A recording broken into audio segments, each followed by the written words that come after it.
English Leap Podcast. From Speak English with Class. Hello, everyone, and welcome to the English Leap Podcast, your go-to podcast for learning English and improving your communication skills.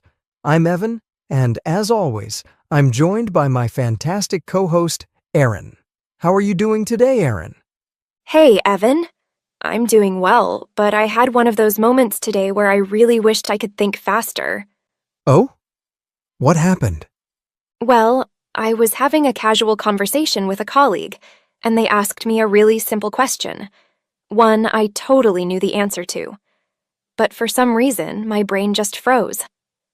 I hesitated, stammered a bit, and by the time I found the right words, the moment had passed, and they had already moved on.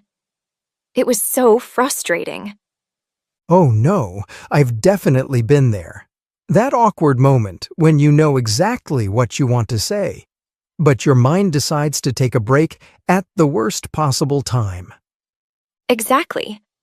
And later, I kept thinking about all the clever responses I could have given. Why does that always happen? It's so common, and you're not alone. In fact, studies show that a lot of people struggle with quick thinking in conversations, whether it's due to nerves, overthinking, or just not having enough practice. That makes sense. And I think many of our listeners can relate, especially those learning English as a second language. Thinking fast in another language is a whole new challenge. Absolutely. But the good news is, quick thinking is a skill that can be trained. And that's exactly what we're diving into today: how to think fast and talk smart in any conversation. Yes. We're going to cover why quick thinking matters, what slows us down, and most importantly, how to train your brain to respond faster and more confidently. And before we jump in, we have something special for you. We've created a free PDF packed with practical exercises to help you train your brain for quick thinking. It includes key takeaways from today's discussion, comprehension questions to test your understanding, and grammar exercises to build confidence in your English skills. And that's not all. We're also introducing some intermediate-level words and phrases in today's episode. That's right.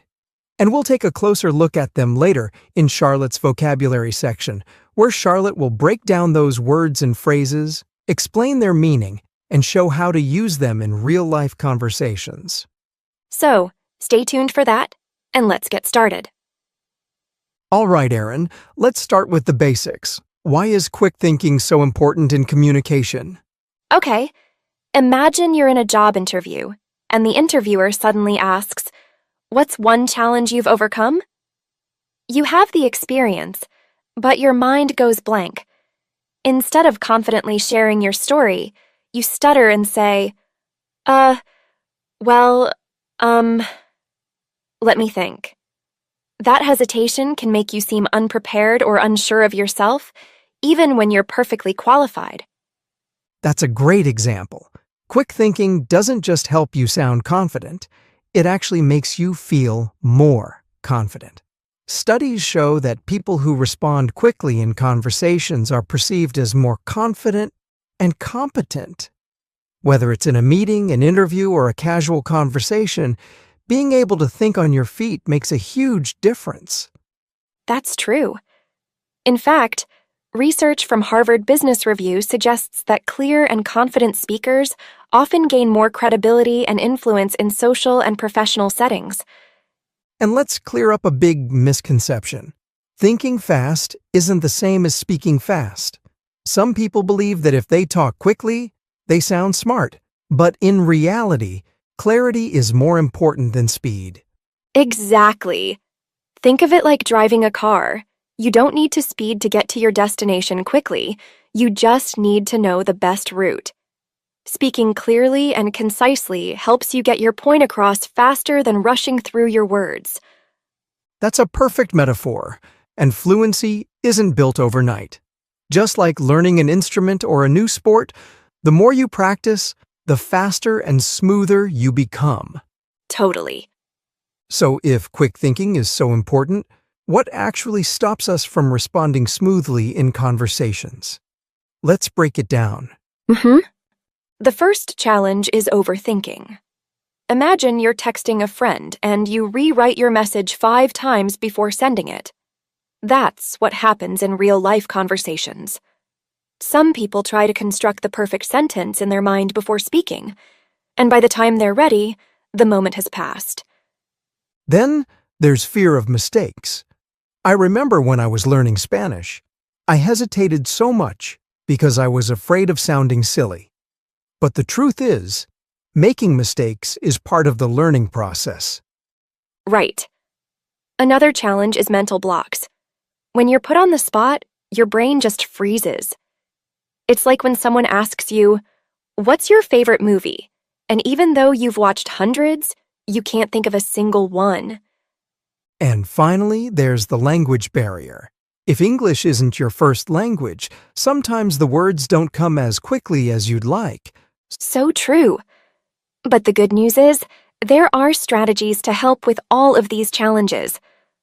All right, let's dive into the first strategy, staying calm under pressure. This one's huge because when we're nervous, our brains go into fight or flight mode, making it harder to think clearly. So true. It's like when you're watching a quiz show and the contestant knows the answer, but because of the pressure, they just blurt out something completely random. Exactly. I remember this happened to me in a presentation once. I was so worried about messing up that my mind went blank. I could hear my heartbeat in my ears, and all the great points I had prepared just vanished. Oh no. So, what did you do? I took a deep breath, seriously. Just pausing for a second and reminding myself that I wasn't in any danger helped my brain reset. And instead of panicking, I started speaking slowly and focused on my key points. That's such a good tip. When we calm ourselves down, our brains can function normally again. A simple trick is to take a slow breath before responding. It helps break that panic cycle. Now, on to the second strategy, anticipating responses. This one's all about being prepared. Right. Think of it like playing chess. Good chess players don't just react to their opponent's moves, they predict them in advance. Exactly. And we do this naturally in daily life. For example, when you walk into a coffee shop, you already know what the cashier is going to ask. What would you like to order? That's why you don't freeze when answering. Yes. The trick is to apply this to conversations. If you're going to a job interview, think about what they might ask. If you're meeting a new person, prepare a few casual questions or answers. And this doesn't just work for planned situations. Even in everyday conversations, you can predict the flow. If someone asks, "How was your weekend?" you already have an answer in mind. That's such a great point. The more you anticipate, the less likely you are to get caught off guard. But even with preparation, sometimes we just need a moment to gather our thoughts. Which brings us to the next trick,